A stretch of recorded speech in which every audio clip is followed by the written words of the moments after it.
Assalamu alaikum, dear students. Welcome to Islamic Studies lecture series on Learn Actually. Today's lecture is about the topic of ijtihad.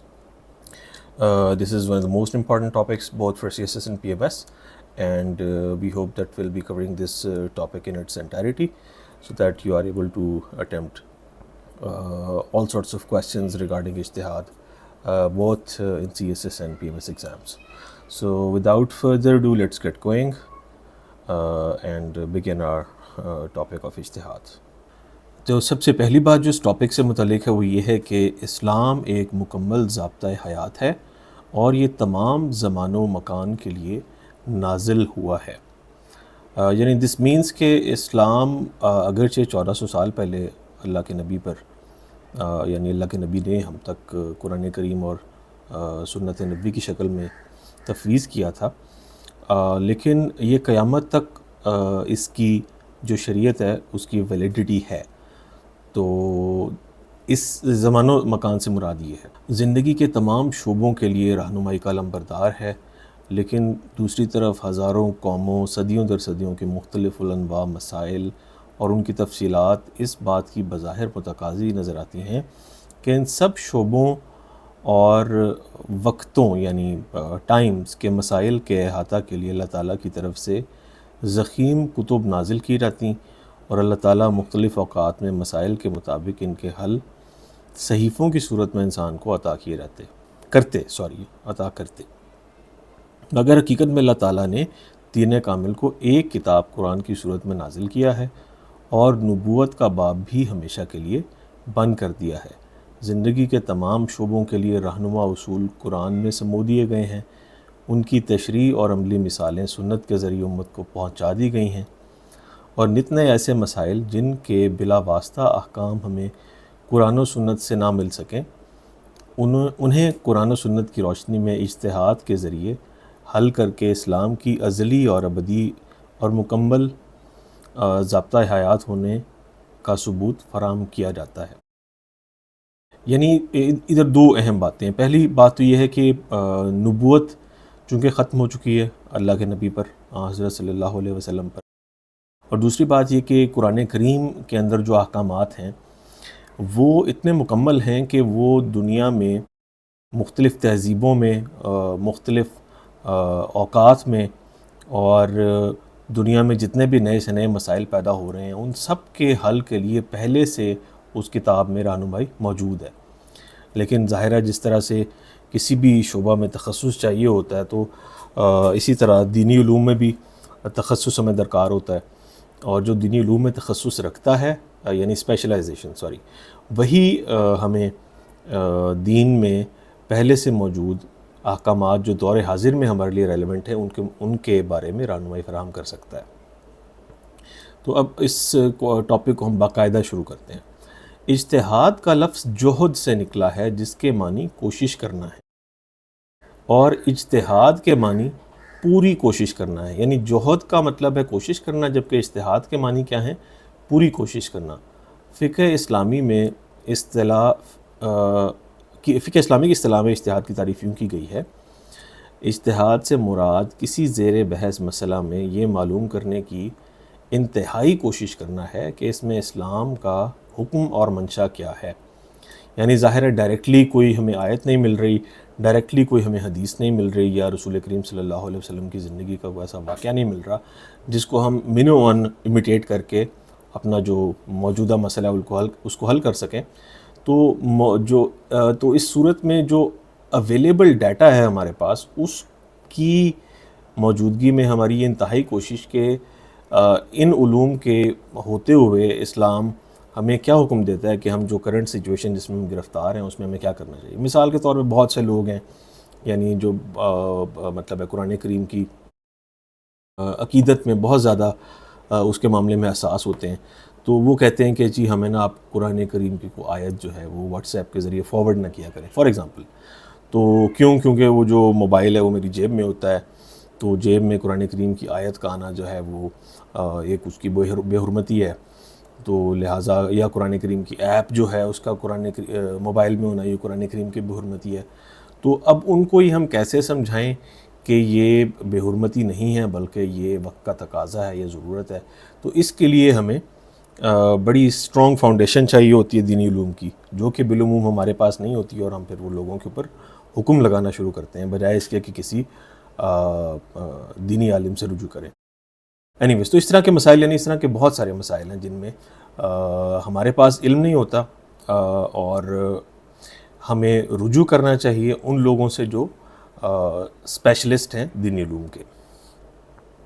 Shah Wali اللہ نے اجتہاد کی تعریف یوں کی ہے: شریعت کے فروعی احکام کو ان کی تفصیلی دلیلوں سے سمجھنے میں پوری کوشش کرنا اجتہاد کہلاتا ہے، اور ان تفصیلی دلیلوں کی کلیات 4 اقسام پر مبنی ہیں.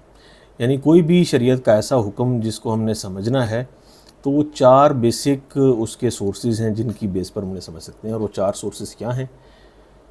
قرآن کریم، سنت، اجماع اور قیاس. اجماع یہاں پہ کیا ہوتا ہے؟ یعنی کنسنسس، ایسی کوئی بھی ایسا امر جس کے بارے میں پوری امت متفق ہو چکی ہو. مثال کے طور پہ ختم نبوت ہے تو ہماری پوری مسلم امت جو ہے اس امر پر متفق ہے کہ حضرت صلی اللہ علیہ وسلم آخری نبی ہیں اور ان کے بعد کسی نبی نے نہیں آنا. یا حیات مسیح ہے کہ حضرت عیسیٰ کو اللہ تعالیٰ نے آسمان پر اٹھا لیا تھا اور وہ قیامت کے قریب دوبارہ دنیا میں تشریف لائیں گے. یہ بھی ایک متفق ہے یا اجماعی عقیدہ ہے امت کا. اور قیاس کیا ہوتا ہے؟ یہ تو ظاہر ہے ہمارے اس ٹاپک کا بڑا اہم مطلب ہے، پورشن ہے، جس کو ہم آگے چل کے دیکھیں گے. اچھا، تو اجتہاد حضرت صلی اللہ علیہ وسلم کے دور میں، یہ سب سے انٹرسٹنگ پارٹ ہے ہمارے اس ٹاپک کا، کیونکہ اپیرنٹلی تو یہ لگ رہا ہے کہ رسول کریم کی موجودگی میں اجتہاد کی ضرورت ہمیں کیوں پیش آ سکتی ہے. تو دس از ویری امپورٹنٹ، تو اس کو ہم دیکھتے ہیں. امپورٹنٹ کے ساتھ ساتھ یہ انٹرسٹنگ بھی ہے.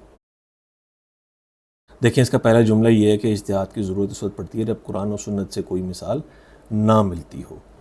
حضرت صلی اللہ علیہ وسلم کے دور میں چونکہ آپ خود موجود ہوتے تھے تو نئے پیش آنے والے مسئلہ کے حل کے لیے آپ سے رجوع فرماتے تھے، یعنی صحابہ کرام. اچھا، جب آپ سے رجوع فرمایا گیا تو آپ صلی اللہ علیہ وسلم کا کیا طرز عمل ہوتا تھا؟ آپ اس میں وحی کا انتظار فرماتے، یا اگر معاملہ تشریح طلب ہوتا تو اسے آپ وحی کی روشنی میں حل فرما دیتے تھے. اس لیے آپ کی موجودگی میں صحابہ کو اجتہاد کی ضرورت پیش نہیں آتی تھی. ظاہر ہے کہ وحی جب آ گئی ہے تو اس کے نتیجے میں جو بھی معاملہ ہے وہ آٹومیٹکلی حل ہو جاتا تھا، یا رسول کریم صحابہ کو سمجھا دیتے تھے وحی کی روشنی میں، اور مزید کسی اجتہاد کی ضرورت نہیں پڑتی تھی صحابہ کرام کو.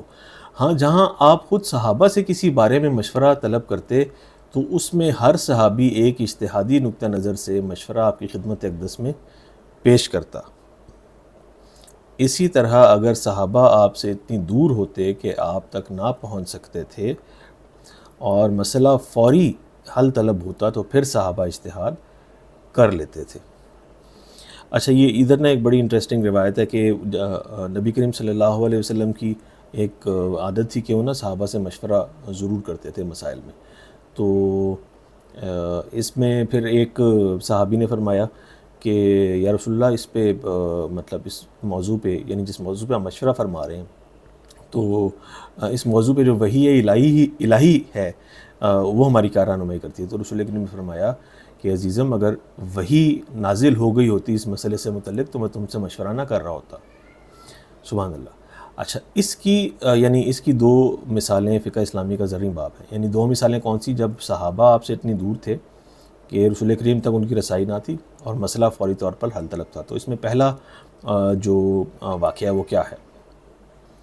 آپ صلی اللہ علیہ وسلم نے ایک جنگی مشن پر صحابہ کے ایک گروہ کو بھیجا اور انہیں حکم دیا: لا تسلینا احدکم الاسری الا فی بنو قریظہ، کہ تم میں سے کوئی بھی نماز عصر بنو قریظہ پہنچنے سے پہلے نہ پڑھے. یعنی یہ رسول اللہ نے صحابہ کرام کو حکم دیا، لیکن بنو قریظہ پہنچنے سے قبل نماز عصر کا وقت ہو گیا تو نماز عصر پڑھنے یا نہ پڑھنے پر صحابہ کے 2 گروہ بن گئے.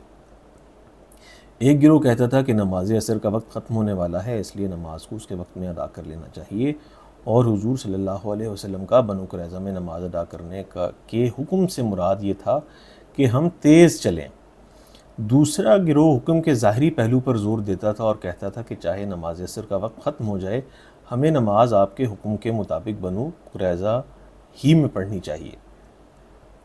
اب آپ دیکھیں گے دونوں گروہ جو ہیں وہ اجتہاد سے کام لیتے ہوئے سنت کی اتباع کر رہے تھے۔ تو ہم نے اس میں دونوں صحابہ کرام کا جو پوائنٹ آف ویو ہے وہ مینشن کر دینا ہے، اور یہاں پہ ہم نے بتانا ہے کہ یہ ایک ایگزامپل ہے کہ دونوں صحابہ رسول کریم کے حکم سے کو فالو کرتے ہوئے اجتہاد سے کام لے رہے تھے۔ دوسرا واقعہ، آپ صلی اللہ علیہ وسلم نے، یہ تو بہت مشہور ہے، ہم سب نے پڑھ بھی رکھا ہوگا۔ آپ صلی اللہ علیہ وسلم نے جب معاذ بن جبل کو یمن کا حاکم بنا کر بھیجا تو ان سے دریافت فرمایا، اے معاذ تم لوگوں کے فیصلے کس سے کرو گے؟ معاذ نے جواب دیا، قرآن سے۔ آپ صلی اللہ علیہ وسلم نے فرمایا، اگر اس میں تم نہ پاؤ تو، یعنی مسئلہ کا حل قرآن میں نہ ملے تو؟ معاذ نے جواب دیا، رسول اللہ کی سنت سے۔ آپ نے فرمایا، اگر وہاں بھی نہ ملے تو؟ معاذ نے جواب دیا، اجتہدوا برائی ولا علو، میں اپنی رائے سے اجتہاد کروں گا اور کوئی کسر نہ اٹھا رکھوں گا۔ آپ صلی اللہ علیہ وسلم نے معاذ کے اس جواب کو پسند کیا اور ان کے لیے دعا کی۔ تو یہ تو ہمارا ایک چھوٹا سا پرائمر تھا کہ رسول اللہ کے زمانے میں اجتہاد کس طرح سے کیا جاتا تھا اور اس کی ضرورت کیوں پیش آتی تھی، اور اس کے واقعات بہت ہی لیمیٹڈ ظاہر ہے، چونکہ رسول کریم کی موجودگی میں اجتہاد کی ضرورت جو ہے وہ نہ ہونے کے برابر تھی۔ اب ہم آ جاتے ہیں خلفائے راشدین کے زمانے میں۔ حضرت صلی اللہ علیہ وسلم کے وصال کے بعد اگر کوئی ایسا مسئلہ صحابہ کو پیش آتا تو آپ سب مل کر اس کا حل ڈھونڈتے، پہلے قرآن پھر سنت، اور اگر اس میں ان کا حل نہ ملتا تو پھر اجتہاد سے کام لیتے۔ یہ اجتہاد اجتماعی اجتہاد ہوتا تھا، اور اجتماعی اجتہاد کی خاص بات کیا ہے کہ پھر اس پہ سب کا اتفاق ہو جاتا تھا، اور ایونچولی یہ کنسنسس یا اجماع بنتا تھا، اور جس کا نتیجہ یہ ہوتا تھا کہ وہ جس وقت اجتہاد سے کام لیا جا رہا ہوتا تھا اس وقت تو وہ مسلمانوں کے لیے واجب الاتباع نہیں ہوتا تھا، لیکن جیسے ہی سب کا اس پہ کنسنسس ہو رہتا تھا تو وہ سب کے لیے واجب الاتباع بن جاتا تھا۔ صحابہ کا اجتہاد واجب الاتباع ہے۔ حضرت عمر کے دور میں اجتہاد کا دائرہ سلطنت اسلامیہ کے دائرہ کی طرح بہت وسیع ہو گیا تھا۔ بعض مسائل میں حضرت عمر نے بظاہر نصوص کی مخالفت کی، مگر حقیقت میں یہ نصوص کی مخالفت نہیں تھی بلکہ نصوص کی روح کی موافقت میں اجتہاد تھے۔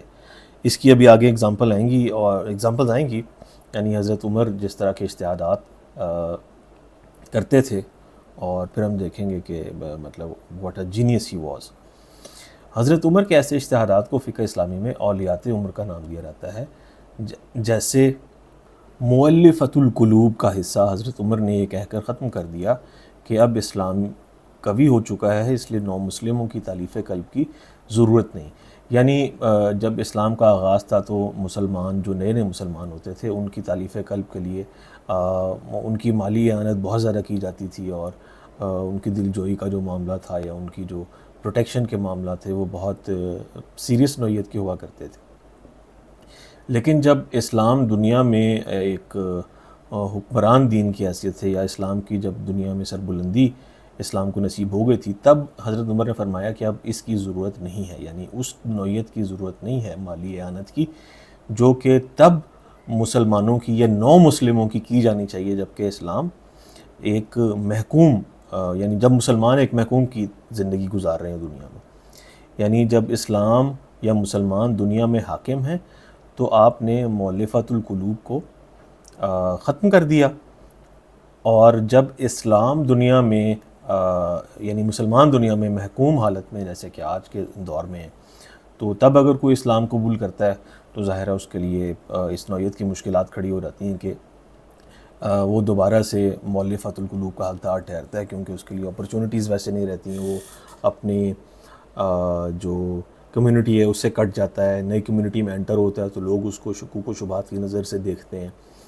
اور اس پہ شک کرتے ہیں۔ جیسے لیوپولڈ ویسٹ کی ایک ایگزامپل ہے، جو علامہ محمد اسد کے نام سے جانے جاتے ہیں، ان کی اسلام کے لیے بے انتہا خدمات ہیں، اور he was one of the geniuses of the 20th century Muslims, اور وہ جوز سے یہودیت سے کنورٹ ہوئے تھے، تو آخری عمر تک ان کے اوپر یہ شک و شبہ کیا جاتا رہا تھا کہ وہ جوز کے ایک پلانٹڈ جو ہیں وہ اسپائے ہیں، اور مسلمانوں میں وہ یعنی انتشار پھیلانے کی غرض سے بظاہر مسلمان ہوئے۔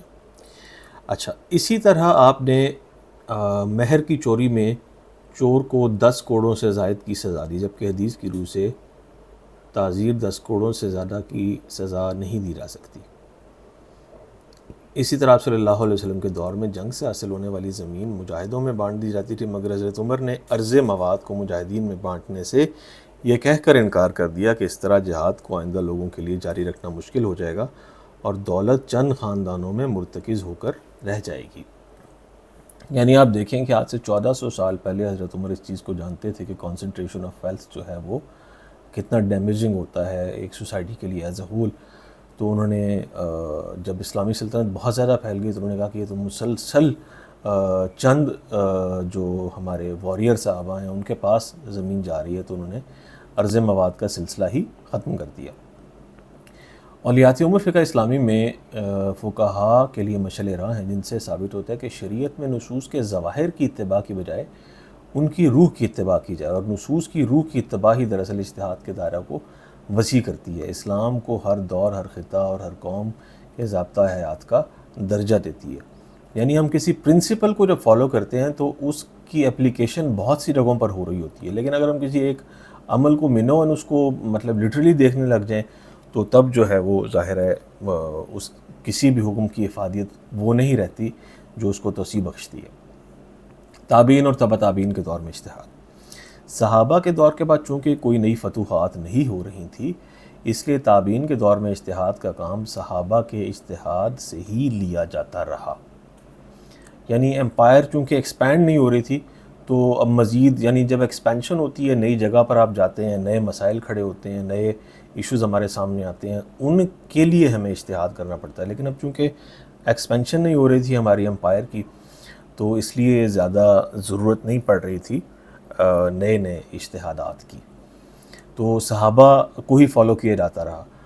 مگر جب تبع تابعین کا دور آیا تو فقہ اسلامی کو مربوط انداز سے تدوین کرنے کا کام زور پکڑ گیا۔ اس دور میں یعنی تبع تابعین کے دور میں فقہ اسلامی کے 4 بڑے مذاہب ظہور پذیر ہوئے، جو کون سے تھے؟ حنفی، شافعی، مالکی اور حنبلی۔ یہ ظاہر ہے یہ بچہ بچہ جانتا ہے۔ یہ تمام مذاہب اپنے اپنے اصولوں کے مطابق قرآن و سنت کی روشنی میں اجتہادات کا ثمرہ تھے۔ تو یہ چاروں جو فقہ ہیں ان سب کا جو اجتہاد کا جو اصول یا ضابطہ تھا ان کے وہ دوسروں سے مختلف تھا، یعنی باقی اسکول آف تھاٹس سے۔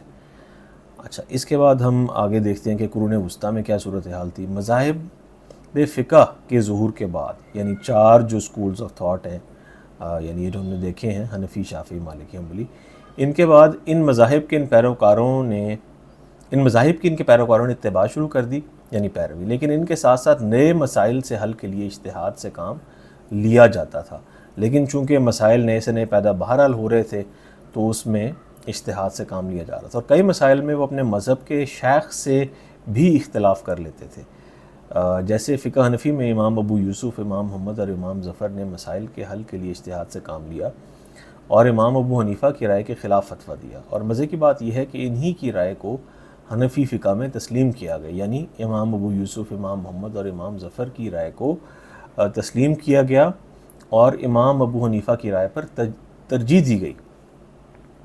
اس کے باوجود یعنی ڈسپائٹ دا فیکٹ کہ وہ فالو انہی پرنسپلز کو کر رہے تھے جو حضرت امام ابو حنیفہ نے وضع کیے تھے، اور ان کے مقابلہ میں خود فقہ حنفی کے بانی امام ابو حنیفہ کی رائے کو ترک کر دیا گیا۔ قصہ مختصر، اس دور میں صرف مذاہب اربعہ کے اصولوں کو لیا گیا اور فروعات میں نئے اجتہادات اور نئی آراء قائم کی گئیں۔ اس دور میں عقائد میں بھی اختلافات رونما ہوئے۔ معتزلہ، اشاعرہ، قدریہ وغیرہ نے عقائد میں بھی متضاد خیالات کا اظہار کیا۔ اچھا، ان ٹاپکس پہ بھی نا، یعنی معتزلہ، اشاعرہ، قدریہ، ان پہ ہمارے ایکسپلسٹ لیکچرز ہوں گے الگ سے ہر ٹاپک پہ، تو وہ بھی اگر آپ دیکھنا چاہیں تو ضرور دیکھیے گا۔ مختلف حالات کے حامل علاقوں کے لیے اجتہادات کیے گئے اور ان کے حالات کے موافق فتوے دیے گئے۔ مذاہب کے پیروکار آہستہ آہستہ تعصب کا شکار ہونے لگے۔ اس کا کیا مطلب ہے؟ یعنی اپنے جو فقیہ تھے، یعنی امام ابو حنیفہ کے جو پیرو تھے، وہ باقی فقہا کو یعنی وہ حیثیت نہیں دیتے تھے جو امام ابو حنیفہ کو دیتے تھے. یہ تو یہاں تک تو ٹھیک ہے، لیکن وہ ان کو یکسر غلط قرار دینے لگ جاتے تھے. یہ ذرا تھوڑا سا ایکسٹریم بیہیویئر ہو جاتا تھا. ہر مذہب کے پیروکار اپنے مذہب کے محاسن اور دوسرے مذاہب کی برائیاں بیان کرتے. مناظروں اور مجادلوں کی صورت میں ایک دوسرے پر کیچڑ اچھالا جاتا. مناظروں نے گلی کوچوں میں لڑائی جھگڑوں کی صورت اختیار کر لی. بغداد کے ہر چوک میں رات گئے تک مناظرے ہوتے تھے. خلیفہ وقت ایسے مناظروں کی سرپرستی کرتے تھے. نتیجہ یہ ہوا کہ ملت اسلامیہ بغض و عناد اور تعصب کا شکار ہوتی چلی گئی اور ان کا اتحاد پارا پارا ہو گیا. وہ ایک دوسرے کے خون کے دشمن ہو گئے. خلیفہ وقت فوج کی تعظیم اور جہاد کے بجائے ان مناظروں میں دلچسپی لینے لگے. فوج کی تنظیم فوج کی تنظیم اور جہاد کے بجائے مناظروں میں دلچسپی لینے لگے. خلیفہ کے دربار میں سپہ سالاروں کے بجائے مناظر لوگ موجود رہتے تھے جو اپنی علمی جادوگریوں اور الفاظ کے ہیر پھیر سے خلیفہ کو اپنے عقائد کے حق میں دلائل دے کر داد پاتے تھے. ان سب حالات کا نتیجہ سقوط بغداد کی صورت میں ظاہر ہوا جب ہلاکو خان کی فوج نے بغداد کی اینٹ سے اینٹ بجا دی. یعنی یہ کہا جاتا ہے کہ فقہ نے جو ہے بہت نقصان پہنچایا ہے مسلم انٹلیکچول ہسٹری کو اور مسلمانوں کا ایز اے ہول. یعنی وہ فقہ کی باریکیوں میں اس قدر مستغرق ہو گئے کہ انہوں نے باقی علوم کی طرف بالکل بھی توجہ نہ دی. سقوط بغداد کے بعد اجتہاد. سقوط بغداد کی تباہ کاریوں اور مناظروں کے انجام کے پیش نظر علماء نے فتویٰ دیا کہ اجتہاد کا دروازہ بند ہو گیا. تو علماء نے جب دیکھا کہ اجتہاد کے نتیجے میں اس قدر تباہی دیکھنے میں آئی ہے کہ مسلمان جو ہیں وہ محکوم ہو گئے ہیں، تو انہوں نے کیا کیا، مسئلے کا حل کیا نکالا کہ اجتہاد کا دروازہ ہی سرے سے بند کر دیا. اب نئے حل ڈھونڈنے کے بجائے پہلے سے موجود عمل سے کام لیا جائے. اس کا نتیجہ یہ ہوا کہ ہر مذہب کے پیروکار کسی بھی نئے مسئلہ میں صرف پہلے سے موجود مسئلہ کے حل سے فتویٰ دیتے. اس طرح امت مسلمہ نے حق کے بجائے صرف نقل سے کام لینا شروع کر دیا، جس کا نتیجہ یہ ہوا کہ فقہ اسلامی جمود کا شکار ہو گئی. یعنی پہلے علوم اسلامیہ جمود کا شکار تھے، اب جب علماء نے فتویٰ دیا کہ اجتہاد کا دروازہ بند ہو گیا تو فقہ اسلامی جمود کا شکار ہو گیا. یعنی دیکھیں ایکسٹریمسٹ بیہیویئر جو ہے وہ کس طرح سے ڈیمیجنگ ہوتا ہے کسی بھی کاز کے لیے. اور لوگوں نے نئے مسائل میں فقہ اسلامی کے بجائے غیر اسلامی قوانین کی طرف رجوع کرنا شروع کر دیا. یعنی دیکھیں یہ ٹرننگ پوائنٹ تھا کہ جب ہمارے حل نہیں نکلے فقہ اسلامی کے پہلے سے موجود وضع کردہ سولوشنز کو فالو کرتے ہوئے، اور ہمیں مزید اجتہاد کی اجازت بھی نہیں تھی علماء کی جانب سے، تو لوگوں نے کیا کیا، سیکولر قوانین کی طرف رجوع کیا، جس میں فرینچ تھا، رومن تھا، انگلش تھا. ان کے قوانین کی طرف تجارت اور سیاست کے شعبوں میں خاص طور پر رجوع کیا گیا. اور ایز اے رزلٹ امت مسلمہ غیر مسلم اقوام کے جسمانی اور ذہنی غلام بن گئے. اچھا، یہ تو ایک ہسٹوریکل ایک اوور ویو تھا. اب ہم دیکھتے ہیں کہ پریزنٹلی کیا سچویشن ہے. عصر حاضر میں اجتہاد. مسلم اقوام جو غیر مسلم سامراج سے نجات پاتے گئے، ان کی ذہنی غلامی کی زنجیریں بھی ٹوٹتی گئیں. علماء نے نئے مسائل کے لیے دبی دبی آواز میں اجتہاد کا دروازہ کھولنے کا مطالبہ کیا، اور کئی مسائل میں انہوں نے اس دروازہ میں سوراخ کر دیے. ایسے علماء کی سخت مخالفت کی گئی، بلکہ ان پر کفر کے فتوے بھی لگائے گئے.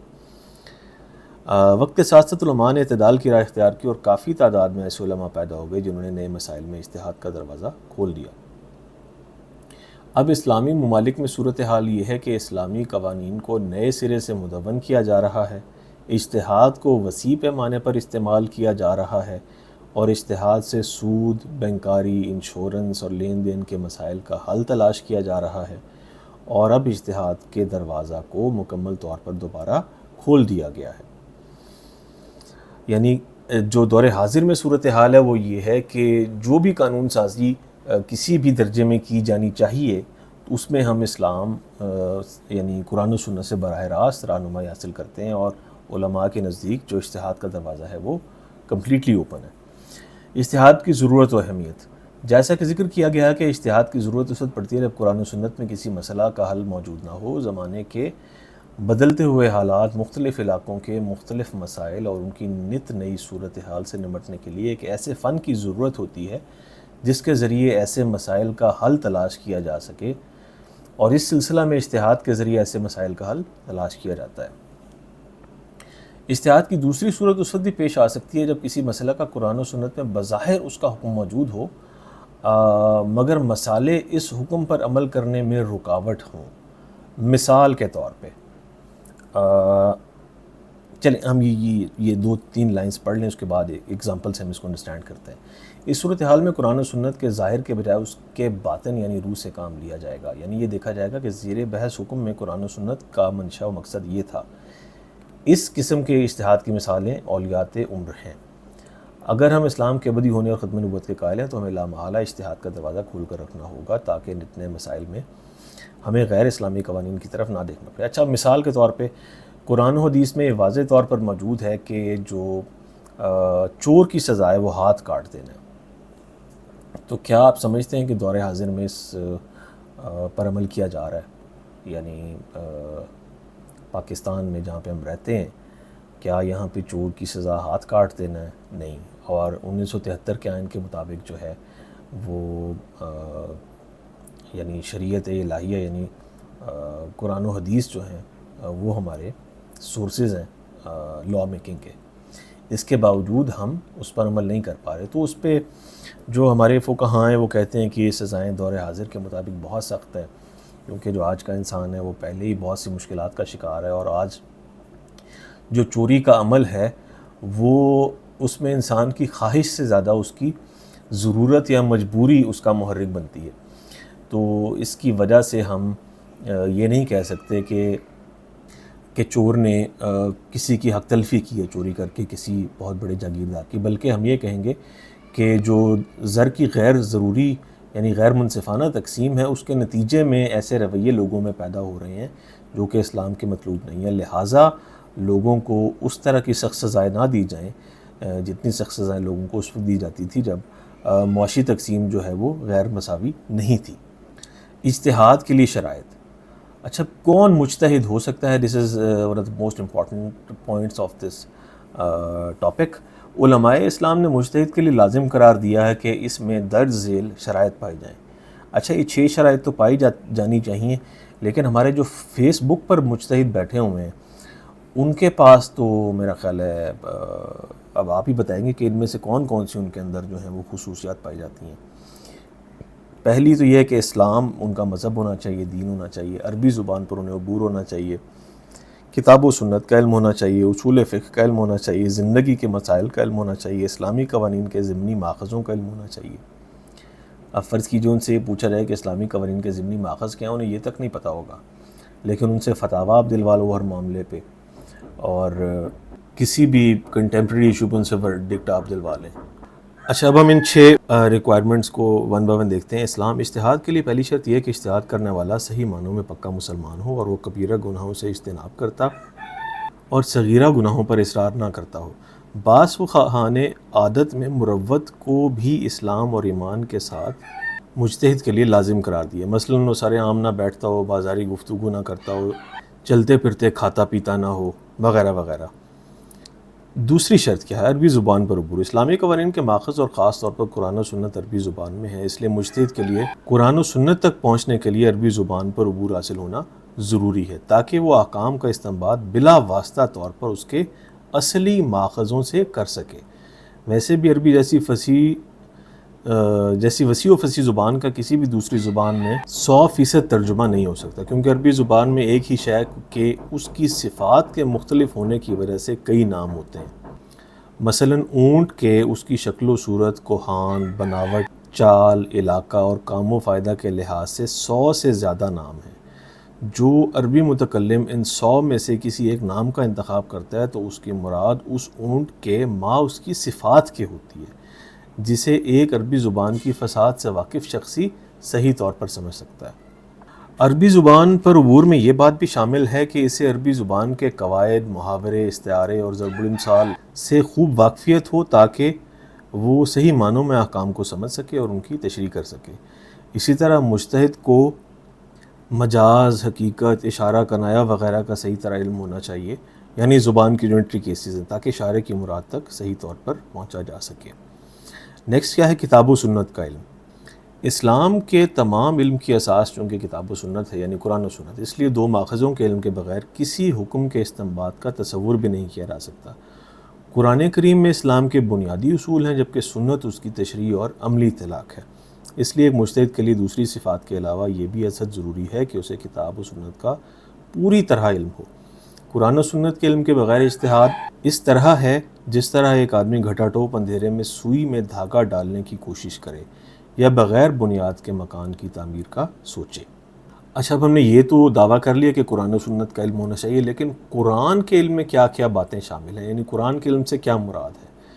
تو اس میں پہلا پوائنٹ یہ ہے کہ آپ کو عربی زبان میں مہارت ہو، دوسرا یہ ہے قرآن کریم کی تفسیر کے اصول آپ کو معلوم ہو، اصول تفسیر، اللہ تعالیٰ کا طریقہ تخاطب آپ کو معلوم ہو، آیات کا شان نزول آپ کو معلوم ہو، آیات کی ترتیب نزول کا علم ہو، نزول قرآن کے دور کے تاریخی واقعات یعنی اسلامک ہسٹری کا آپ کو علم ہو، جمع بین الآیات اور قرآن کے نسخ مطلق و مقید، مجمل و مفصل، عام و خاص کا علم۔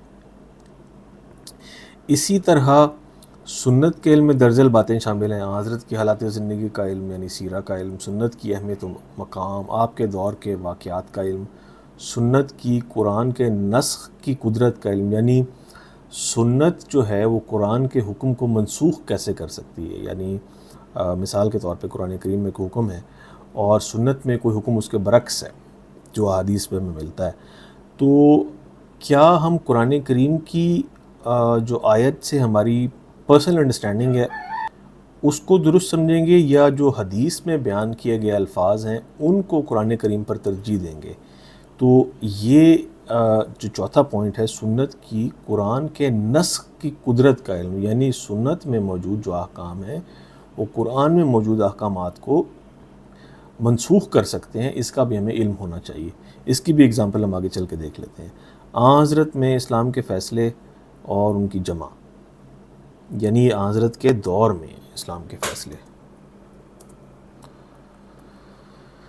اور ان کی جمع، احادیث کے درجات کا علم اور ان کی قوت، یعنی احادیث کو اب علم حدیث جو ہے وہ بہت زیادہ یعنی ٹیکنیکل ہو چکا ہے، تو اس کا ڈیٹیل میں ہمیں علم ہونا چاہیے۔ اسماء و رجال کا علم اور حدیث کو پرکھنے کی صلاحیت، یہ بھی ایک مجتہد میں ہونی چاہیے۔ اس کے بعد آ جاتا ہے اصول فقہ کا علم۔ اجتہاد کی دوسری شرائط کے لیے مجتہد کے لیے یہ بھی ضروری ہے کہ وہ اصول فقہ کا علم رکھتا ہو، اسے علم ہونا چاہیے کہ اسلامی قوانین کے ماخذوں سے احکام کس طرح مستنبط کیے جانے چاہیے، مثلا صیغہ امر کے احکام کے ثابت ہونے میں کیا درجات ہیں، یعنی کسی صیغہ امر سے احکام فرض، واجب، مندوب یا مباح ثابت ہوتے ہیں۔ اسی طرح نہیں کے درجات اور ان کے احکام وغیرہ شامل ہیں۔ زندگی کے مسائل کا علم، یہ ویسے تو ایک بڑا جنرل سا پوائنٹ ہے کہ زندگی کے مسائل، کیا میرا مطلب ہے کہ کس طرح کے مسائل۔ مجتہد کے لیے ضروری ہے کہ اسے زندگی کے مسائل کا علم ہو جن کا اجتہاد کے ذریعے وہ تلاش کرنا چاہتا ہے۔ اگر اسے ان مسائل کا ہی صحیح طور پر علم نہ ہوگا تو وہ اجتہاد صحیح طور پر نہیں کر سکے گا۔ مثلا بینکنگ، بیمہ اور پروویڈنٹ فنڈ کے سلسلہ میں اجتہاد کرنے والے کے لیے ضروری ہے کہ اسے ان تمام مسائل کے طریقہ کار، مقصد اور خوبیوں اور خامیوں کا علم ہو، اسے زمانے کے بدلتے ہوئے تقاضوں، زندگی کے مسائل، انسان کی بہبود کے تقاضے اور پروگرام اور ان کے لیے وسائل کا ضروری علم۔ یعنی دیکھیں، کوئی بینکنگ کو اگر ٹھیک سے نہیں سمجھتا، یعنی مثال کے طور پہ مفتی تقی عثمانی صاحب ہیں، انہوں نے بینکنگ کے اوپر یعنی اسلام میں یا جو سود کا جو مسئلہ ہے اس کے اوپر یعنی 4 والیومز میں آلموسٹ 2000 پیجز کی یعنی 4 والیومز میں انہوں نے اس مسئلے کا حل پیش کیا۔ تو یعنی یہ مفتی تقی عثمانی صاحب اس وقت تک نہیں کر سکتے تھے جب تک کہ وہ بینکنگ کے نظام کی انٹریکیسز کو ٹھیک سے نہ سمجھتے ہوں۔ یعنی جس چیز کے بارے میں فتویٰ مطلوب ہوتا ہے اس چیز کے بارے میں جو علم ہے اس کا ہونا بھی ایک مفتی کے لیے لازم ہے۔ اور اس کے علاوہ زندگی کے بدلتے ہوئے تقاضے اور ان کے لیے وسائل کا ضروری علم۔ اسلامی قوانین کے ضمنی ماخذوں کا علم۔ اسلام کی بنیادی ماخذ قرآن و سنت ہیں، اس کے علاوہ دوسرے بھی کئی ماخذ ہیں جو ان ماخذوں کے ماتحت کام کرتے ہیں، وہ علیحدہ اور مستقل ماخذ نہیں ہیں، انہیں ضمنی ماخذ کہا جائے تو زیادہ مناسب ہوگا۔ ان میں قیاس، اجماع، شرائع من قبل الاسلام، استحسان وغیرہ شامل ہیں۔ اسی طرح مجتہد کو قواعد کلیہ کا بھی علم ہونا چاہیے۔ اچھا، قواعد کلیہ بڑے اہم ہیں۔ جو کہ استنباط احکام میں آسانی اور رہنمائی مہیا کرتے ہیں۔ چند بڑے بڑے قواعد کلیہ یہ ہیں: اعمال کا دار و مدار نیت پر ہے، حکم اپنی علت کے گرد گھومتا ہے، اسلام میں ضرر اور ضرار نہیں ہے، علم غالب اور اکثریت کے لیے ہوتا ہے، نادر اور قلیل کو چھوڑ دیا جاتا ہے۔ یعنی جب ہم کوئی حکم لگاتے ہیں تو وہ جنرل سچویشن دیکھ کر لگاتے ہیں، بلکہ کوئی ایکسیپشن سامنے رکھتے ہوئے ہم حکم نہیں لگاتے۔ ضروری ممنوع چیزوں کو جائز کر دیتی ہے ضرورت، یعنی میرا مطلب تھوڑا سا ریلیونٹ ہے، لیکن وہ کہتے ہیں نا مجبوری میں بھی تو اس کو بھی باب بنانا پڑ جاتا ہے۔ یعنی کئی دفعہ حرام کھانا حلال ہو جاتا ہے، جائز ہو جاتا ہے ضرورت کے تحت، یعنی جب جان خطرے میں ہو۔ ضرورت کو اس کی قدر کے مطابق پھیلایا جائے گا وغیرہ وغیرہ، یعنی یہ وہ اصول ہیں جو ذہن میں رکھنے ہوں گے ایک مجتہد کو جب وہ اجتہاد کر رہا ہوگا۔ اور قواعد کلیہ اسلام احکام کی غایت، روح اور مقاصد کو سمجھنے میں فوری رہنمائی فراہم کرتے ہیں۔ اور قواعد کلیہ جو ہے وہ اسلامی احکام کی جو بھی روح اور ان کے جو مقاصد ہیں وہ ان کو سمجھنے میں ہماری وہ فوری طور پر ہیلپ کرتے ہیں۔ اگر یہ ہم خود سے وضع کرنے لگ جائیں یا خود سے طے کرنے لگ جائیں تو ظاہر ہے پھر وہ اجتہاد کا کام بہت زیادہ طویل ہو جائے گا۔ اجتہاد اجتماعی، مذکورہ بالا 6 شرائط پر اگر غور کیا جائے تو معلوم ہوگا کہ کسی ایک شخص کے لیے ان شرائط پر کما حقہ پورا اترنا ممکن نہیں، خاص طور پر ان حالات میں جبکہ زندگی کے علوم اتنے گہرے اور وسیع ہو چکے ہیں کہ کسی ایک علم کی ایک شاخ کی ایک کڑی کے تمام علم اور ان کے بارے میں تمام تحقیقات کا علم ہونا ایک انسان کے بس کی بات نہیں ہے۔ یعنی اب بینکنگ جو ہے یا میڈیکل کے جو ایشوز ہیں یا اکنامکس سے ریلیٹڈ جو ایشوز ہیں وہ اتنے کمپلیکیٹڈ ہو گئے ہیں کہ کوئی ایک شخص ان پہ تخصص نہیں رکھ سکتا۔ تو اس کا اب کیا حل؟ اس لیے جدید دور کے علماء اس رائے کے حامی ہیں کہ اب اجتہاد کو انفرادی نہیں بلکہ اجتماعی ہونا چاہیے، یعنی ایک کاؤنسل آف علماء ہونی چاہیے جن میں تمام علماء اور جدید دور کے علوم کے ماہرین ہونے چاہیے جو کسی درپیش مسئلہ کے حل کے لیے اکٹھے ہو کر بیٹھیں اور حکومت کو اپنے اجتہاد سے آگاہ کریں۔ تو دس از دا بیسٹ سولوشن، اور اسی طرف ہی جو ہے دور حاضر میں جو اجتہاد سے کام لیا جاتا ہے وہ اسی پیٹرن پر ہوتا ہے۔ مجتہد کا مقام، مجتہد امت کے درپیش نئے مسائل کا حل قرآن و سنت کی اساس پر تلاش کرتا ہے۔ وہ قرآن و سنت کی گہرائیوں میں غوطہ زنی کر کے مسائل کے حل کے موتی تلاش کر کے لاتا ہے جو صدف میں چھپے ہوتے ہیں، اور وہ پتھر اور موتی کے درمیان تمیز کرتا ہے۔ اس لیے مجتہد کا کام بیک وقت مشقت طلب اور نازک ہوتا ہے۔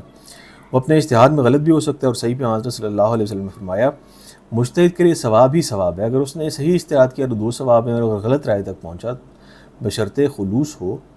بشرطے کہ خلوص نیت سے ہو تو اس کے لیے 1 ثواب ہے۔ اسی طرح ایک اور حدیث ہے، یعنی ایک لمحہ کا غور و فکر 60 سالہ عبادت سے بہتر ہے۔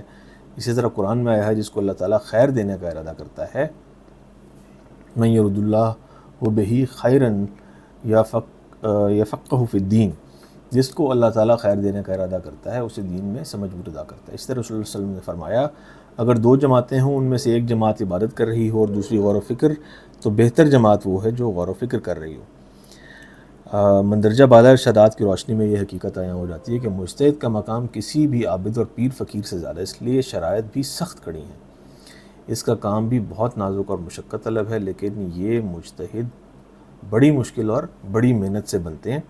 ایک جگہ ہے جہاں یہ بہت آسانی سے بن جاتے ہیں، اور وہ کون سی جگہ ہے؟ فیس بک۔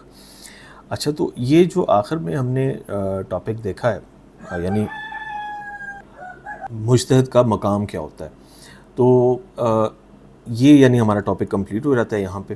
تو اس جو لیکچر میں ہم نے ٹاپکس کور کیے ہیں یہ مور اور لیس سی ایس ایس اور پی ایم ایس دونوں کو کور کر لیتے ہیں، تو آپ اس لیکچر کو نوٹ ڈاؤن بھی کر سکتے ہیں اور ایز نوٹس بھی یوز کر سکتے ہیں، یعنی اگر آپ اس کے نوٹس بنا لیں تو آپ کو علیحدہ سے کوئی نوٹس بنانے کی ضرورت نہیں پڑے گی۔ تو that's what I think, because I have developed these notes with lot of hard work.